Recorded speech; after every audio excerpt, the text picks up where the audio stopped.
when black people in America were often treated unfairly compared to white people, so she faced barriers that could have stopped her. But she never let them stand in her way. This is her extraordinary story. Did you know? Katherine turned 100 in 2018, and she's never stopped wanting to learn. Katherine's beginnings. Katherine Coleman was born in White Sulphur Springs on the 26th of August, 1918.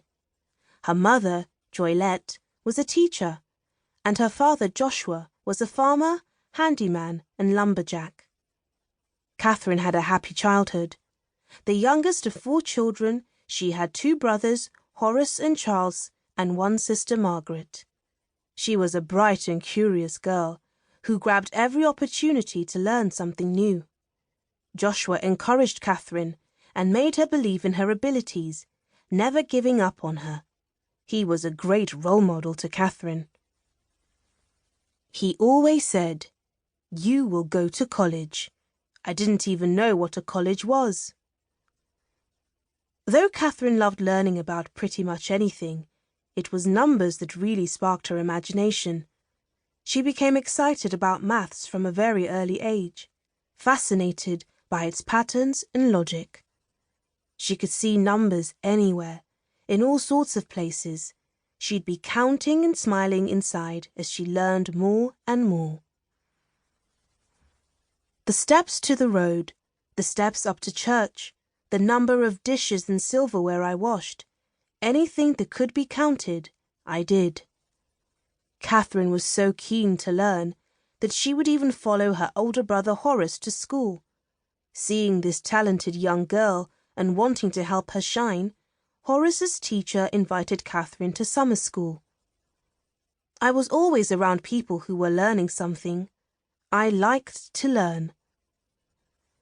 Katherine's brilliance impressed her teachers so much that she started high school at just 10 years old. She was so smart that she even managed to skip ahead of some of her older siblings. However, Katherine stayed humble and did not allow this to affect her relationship with them. For Katherine to attend high school, the family had to move 120 miles to the town of Institute, West Virginia. Her parents were ready to do anything to help their bright young daughter achieve all that they believed she could. Did you know? Thanks to her teacher, Miss Turner, Katherine's love of numbers got stronger still when she first discovered geometry. Geometry, the study of shapes, lines, and angles. It was this that helped Katherine calculate how to get astronauts to and from space in one piece.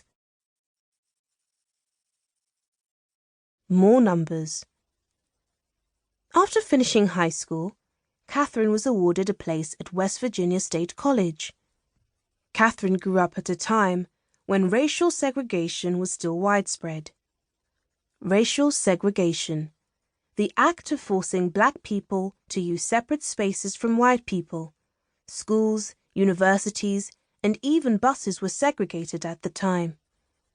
Schools for black children had worse classrooms, books, and facilities compared to schools for white children. Black adults were only able to apply for jobs with lower pay, and even on buses, black people had to sit on a small number of seats at the back. At West Virginia State College, Katherine needed to decide which subject would be her major, her main subject of study.